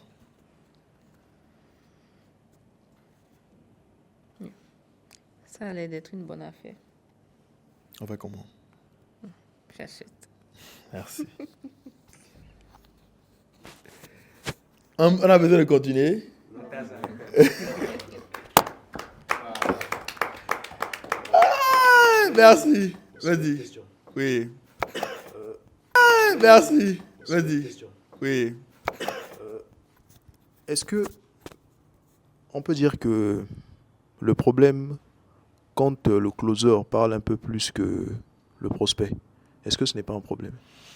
Ça dépend. Ça dépend. C'est pas Je peux. catégorique. Pourquoi je dis ça? Dans ce cas, c'est un cas compliqué. Parce que la cliente a dit, elle n'aime pas les maquillages. Elle ne veut plus entendre parler de maquillage. Mais on veut quand même lui vendre le maquillage. Ce n'est pas souvent le cas dans lequel tu vas te retrouver dans la plupart de la vie. La plupart du temps, les clients qui vont venir vers toi, c'est parce qu'ils ont besoin de toi. Donc, ils ne sont pas dans une posture de « je ne veux pas acheter de toute façon ». Elle est dans une posture de « je ne veux pas acheter de toute façon ». C'est à cause de ma façon de procéder qui a fait que j'ai pu trouver la raison pour laquelle elle ne veut pas acheter de toute façon. Et que j'ai compris qu'en fait, au fond, ce n'est pas qu'elle déteste le maquillage. C'est parce qu'elle n'aime pas le fait que la plupart des maquillages viennent avec des produits chimiques. Et donc, j'ai tué ça pour pouvoir faire le closing. Mais dans la plupart des cas dans la vie, tu ne vas pas te retrouver dans ça. La plupart du temps, les gens vont venir déjà, vont appeler, ils vont t'écrire sur le numéro. Ah, je veux tourner, c'est à combien? Ils manifestent déjà un intérêt, ils ne sont pas en mode non, je ne veux jamais venir tourner chez vous. S'ils sont comme ça, c'est plus difficile à les convaincre. Donc, qu'est-ce que je veux dire dans son cas? Je suis obligé de faire de l'éducation. C'est pourquoi je suis passé par toutes les phases de est-ce que tu connais telle marque? Parce que je veux l'éduquer sur le fait que sur le marché, il existe des produits qui n'ont pas de produits chimiques. Sauf qu'il y a un prix à payer. Elle comprend qu'il y a forcément un prix à payer. Tu comprends? Et donc, je lui explique, je l'éduque. Normalement, c'est le travail du marketing. J'ai fait du viol commercial, mais vous m'avez obligé à faire du viol commercial. J'ai fait du viol commercial, mais je l'ai éduqué sur le fait qu'il existe un produit sur le marché qui peut lui permettre de se maquiller, mais qui coûte 4 fois plus cher que les autres produits. Maintenant, je sais que si je lui dis de payer 100 000 francs pour un produit qu'elle va passer en 1 mois, ça va finir, elle ne va jamais acheter. Parce que dans sa tête, qu'est-ce qu'elle a dit? C'est trop cher. C'est trop cher, c'est trop cher. Quoi? Quand va payer? Et regardez la question en 2 temps. La première question, c'est quel est le produit le plus cher, le fond de thé le plus cher que tu as payé? Pour voir le pouvoir d'achat. Elle m'a dit 25 000.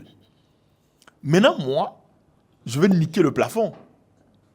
J'ai mis le prix à 4 fois ce prix-là. Maintenant, comment je justifie ça? Je ne veux pas justifier ça pour lui dire achète le produit que tu payais 25 000 francs, même si ce n'est pas le même produit, 100 000 francs dans le même mois. Elle ne peut pas. Maintenant, il faut lui faire voir ça, cet achat-là autrement. C'est là que j'ai shifté la dynamique de la vente. Donc, je lui ai demandé, OK, un produit du genre, c'est-à-dire, comment tu vends une chaussure de 500 000 francs? Tu es Hugo Boss, tes chaussures coûtent 500 000 francs. Un client n'a jamais acheté ta chaussure à 500 000 francs. Comment tu lui vends la chaussure à 500 000 francs? Tu ne lui vends pas en disant, oh, tu prends tes chaussures généralement à 25 000, 50 000, achète tes chaussures à 500 000 francs. Il va se dire, avec ton argent là, je vais acheter 10 chaussures. Je vais jamais acheter chez toi. Il est même capable de te dire ça. Mais si tu lui dis, tes chaussures de 50 000 là, tu passes ça souvent pour aller où? Ah, je passe ça souvent, je vais au bureau, et puis c'est bien et tout. C'est cool pour le bureau. Mais généralement, quand tu invites au Sofitel pour un grand dîner, est-ce que quand tu veux le porter là, tu te sens fier dedans en portant ça pour aller au Sofitel? Rappelle-toi la dernière fois que tu as voulu porter ça pour un grand dîner, une grande conférence qu'on t'a invité au Sofitel. Comment tu t'es senti? Je te jure, quand il va se rappeler de cette émotion-là, il va se rappeler qu'au fond de lui, il se sentait un peu bizarre. Ah, faut que alors, c'est ça que je porte tout le temps. Hein. Je vais encore porter ça pour aller là-bas maintenant. Ils me font un truc plus chic. Tout le monde a vécu ça. Je rentre dans l'émotion. Oui ou non? Ok. Maintenant, je lui dis que ces 500 000 là, ce n'est pas une dépense. C'est un investissement. Qu'est-ce que j'ai dit quand je voulais lui parler du prix du maquillage? J'ai dit, est-ce que tu serais prêt à investir en 110 000? Je n'ai pas dit, est-ce que tu serais prêt à acheter un produit de maquillage à 110 000? J'ai dit, est-ce que tu serais prêt à investir en 110 000? J'ai fait ça à un client la dernière fois. À la fin, j'ai dit, j'ai vraiment aimé. Il partait, hein. J'ai dit, mais avant de partir, mais j'ai vraiment aimé le fait que tu me parles d'investissement là et pas de dépenses. J'ai l'impression que ça m'a fait voir le truc autrement. J'ai dit, ah bon, j'ai rigolé, je l'ai laissé partir. Je suis en train de vendre une chaussure de 500 000. Hein. Maintenant, je lui dis, c'est un investissement. Pourquoi? Parce que tu n'achètes pas ça pour porter pour aller au boulot. Ce n'est pas à ça que ça va servir. Tu ne l'achètes pas pour porter pour aller à l'église. Ce n'est pas à ça que ça va servir. Tu l'achètes pour que quand on t'appelle là, on t'invite, on te dit, ok, il y a un vol, tu vas prendre. Tu vas aller rencontrer le président. Tu vas aller rencontrer le ministre. Il y a tel patron qui vient dans votre entreprise aujourd'hui. Il y a telle grande réunion. Il y a tel dîner auquel on t'a invité au Sofitel. C'est pour les occasions spéciales que tu achètes ça. Pour arrêter de te sentir con, les occasions spéciales. Pour arrêter de te sentir mal habillé aux occasions spéciales. Pour arrêter d'avoir le sentiment que tu n'appartiens pas aux occasions spéciales. C'est pour ça que tu achètes ça. Pour que la prochaine fois on t'invite à une occasion spéciale, tu as l'impression que I belong here. J'appartiens aussi à cette table-là comme vous. Parce que quand ils vont voir ton pied, ils vont voir que ce n'est pas ta chaussure, c'est quand bien de tous les jours. Que c'est une chaussure de 500 000. Mais eux ne savent pas que tu ne le portes pas tous les jours. C'est toi et moi seuls qui le savons. Et là, je crée une relation entre nous en disant, c'est toi et moi seuls qui nous savons. Là, dans sa tête, là, il n'est plus en train de dépenser 500 000 francs pour une chaussure. Ma vie. Il règle un problème et il est en train de faire un investissement. Parce qu'il se dit, à chaque fois qu'on va l'inviter dans un endroit prestigieux, il sait qu'il peut faire le poids. C'est ce que je lui ai vendu. À chaque fois que tu auras à faire ces sorties-là, prestigieuses, qui viennent 1, 2 fois, 3 fois par mois, tu sais que tu peux marquer. Et je l'ai décrit, parce que l'émotion fait vendre. Je l'ai décrit une scène de soirée où elle passe, mais on ne la reconnaît pas. On la rappelle avant de la reconnaître. Tu vois? Pourquoi? Parce que je suis en train de vendre 10 fois le prix auquel tout le monde vend le truc. Je ne peux pas vendre le même truc. Parce que ce n'est pas la même utilité. Donc, tu as senti qu'il y a des moments où je parlais parce que je devais l'éduquer.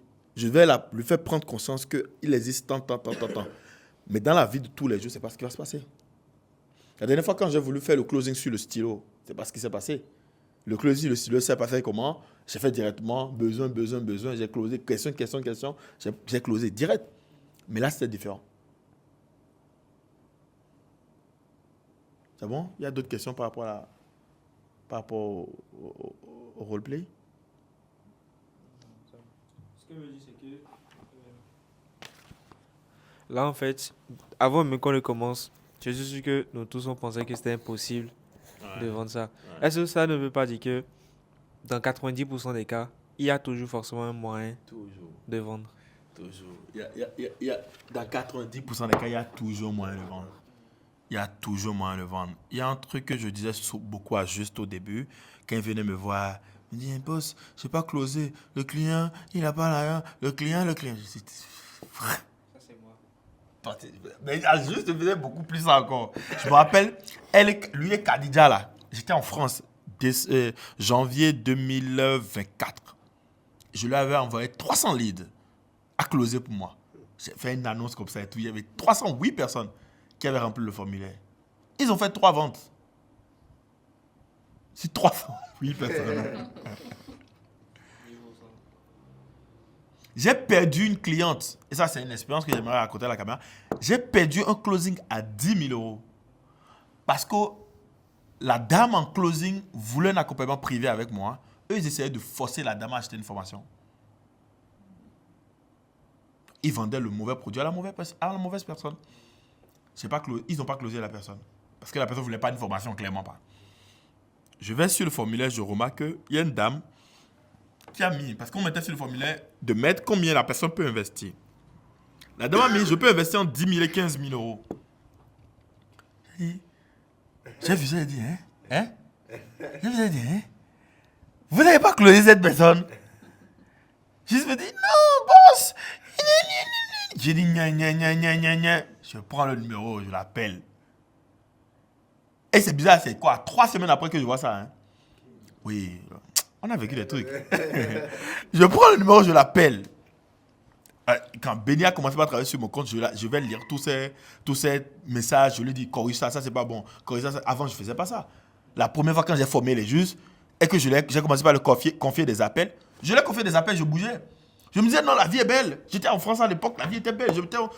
J'ai les closers qui peuvent closer à ma place, je ne suis plus obligé de closer. La vie est belle. Donc, je sors, je fais la belle vie, je sors dans la ville, je kiffe, je dépense de l'argent. Je me dis, le soir, quand je vais rentrer, ils auraient déjà ramené l'argent. Ok. C'était des faux types.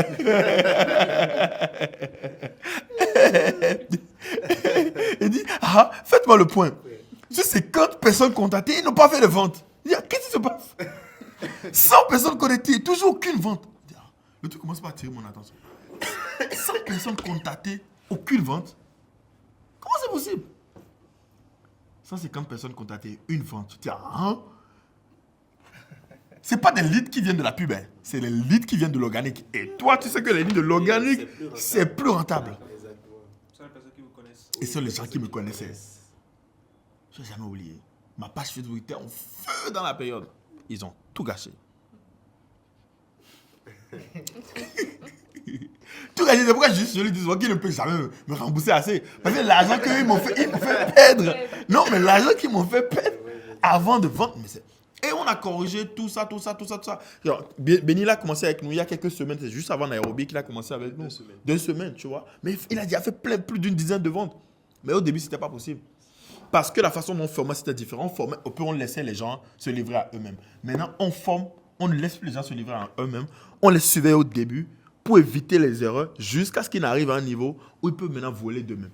On a déjà testé ça pour voir qu'ils peuvent voler avant de les laisser voler. Tu vois? Et il y a toutes ces phases-là. Donc, pour répondre à ta question, il y a toujours un moyen de vendre. Même si c'est très difficile. C'est très difficile. Il y a toujours moyen de vendre. Moi, j'ai une petite question. Avant de rejoindre la formation, je ne vais pas vous mentir, j'ai été le meilleur vendeur pendant près de 3 à 4 ans. Et j'ai même reçu des attestations, même des prix pour ça. Imagine on amène, parce que moi je me disais que ce serait plus facile. Et c'était le goût. Exactement, non.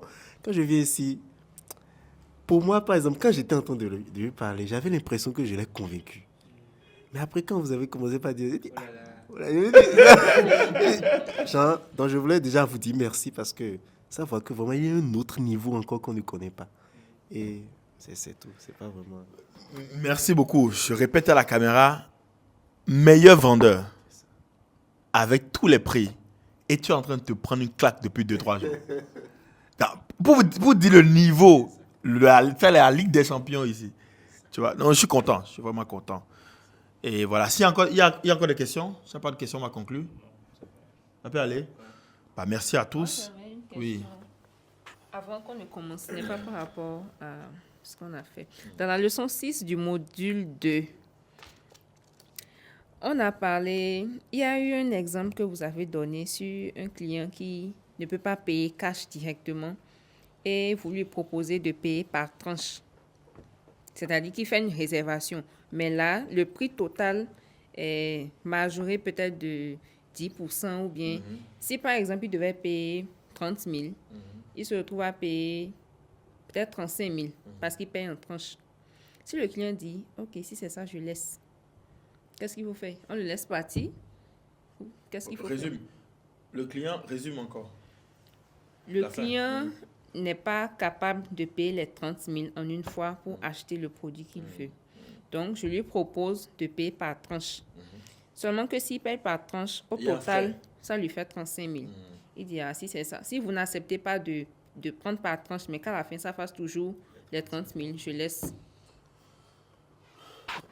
J'ai pas de réponse tout droit. Parce que tout dépend de la personne.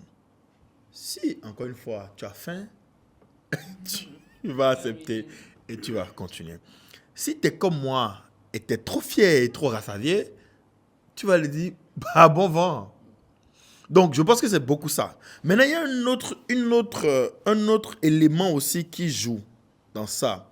C'est la rareté de ce que tu proposes et la spécificité de ce que tu proposes. Si tu proposes quelque chose qui est tellement unique que tes concurrents n'ont pas une offre meilleure, tu peux te permettre de faire ça. Tout à l'heure, je vous parlais du client à 1,5 million au lieu de 1 million que je vais closer et que s'il ne prend pas les 1,5 million, je suis prêt à le laisser partir, ben c'est parce que je sais qu'il ne peut pas trouver mieux ailleurs.